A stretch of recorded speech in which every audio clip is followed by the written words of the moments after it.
As the Cards came into this weekend, they sat atop the National League Central, 2.5 games ahead of the Milwaukee Brewers. They also had 8 players on the disabled list. The latest to go was Alan Craig, who left the game last Thursday after hurting his right knee. And I'm sure you know how things went from there. I'll explain next.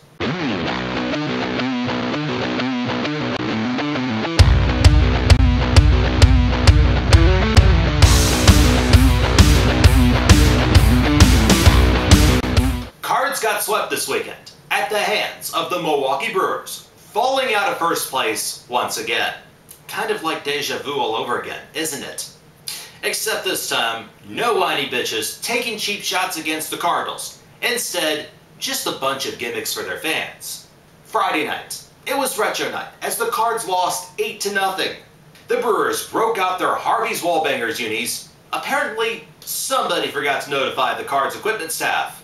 So, in honor of that great year, 1982, I'm sporting the powder blues. And yes, I still remember that spectacular catch by Willie McGee in Game 3 of the World Series like it was yesterday. Anyhow, as for the game Friday night, it was Tony La Russa's 5,000th game managed. However, it was one that Cardinals starter Kyle Lohse would rather forget. He gave up a couple runs in the third as Craig counseled triples and Jonathan Lucroy walks to start the inning. Each would eventually score with a little small ball. Then, there was that 2-run homer by Ryan Braun in the 5th inning.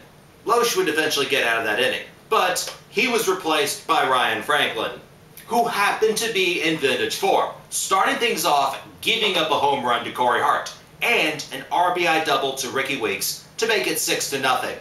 Then, Brian Talent comes in, gives up a couple more runs in the 8th, and we're toast.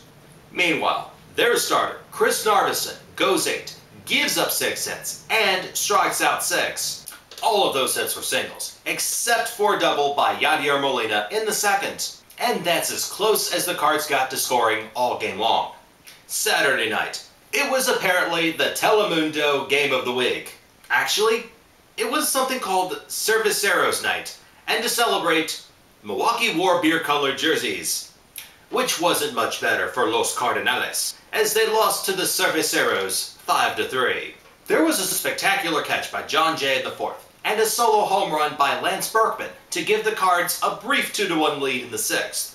But Chris Carpenter had another meltdown in the bottom of that inning. He gives up a single to their starter Zach Greinke. A 2-run homer to Ricky Weeks follows to win it.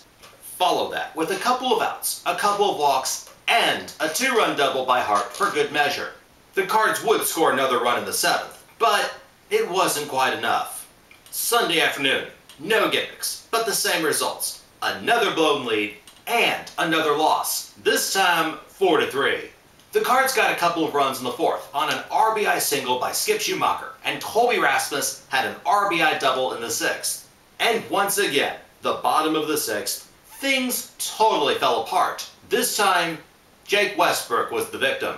He gives up a single to Ricky Weeks, a double to Mark Kotsay, scoring Weeks, a single to Ryan Braun, scoring Kotsay.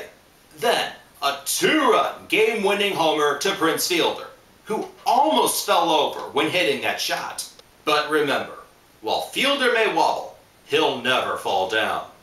Cards couldn't do much else. And for the 2nd time this year, they got swept. What's even worse, they fall out of first place, now a half a game behind the Beermakers.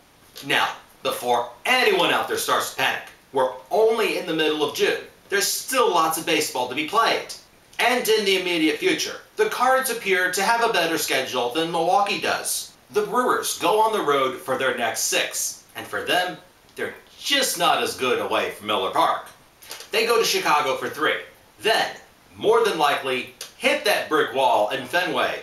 Actually, it's more like a green monster. They face the red-hot Red Sox this weekend. The Cardinals, meanwhile, go to D.C. to face the Nationals. Then, they're home for the Kansas City Royals. So, as I mentioned, nothing to worry about.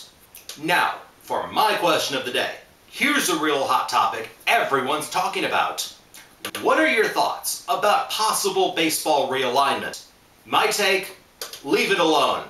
Traditionally, in sports, when the players get a say on how things should work, nothing good ever comes out of it. Case in point, last year's NHL All-Star Game. The big talk now is evening out the leagues, taking away the divisions, and giving a more balanced schedule where everyone plays everyone. The other scenario? Keeping the divisions, but going to 15-team leagues and realigning them based on geographic location. That second scenario would place the Cardinals in the American League. My take, absolute, total, epic fail. Yes, I am a traditionalist as far as I'm concerned. Neither of these proposed plans are in the best interests of baseball. Haven't heard that term in a while. Nonetheless, this is nothing more than a money move, and it will give the networks more opportunities to shove the Yankees down our throats even more. Just what the baseball world needs, right? So, what are your thoughts? Let me know. Submit your answers, comments, questions, responses, or anything else in the comment box below.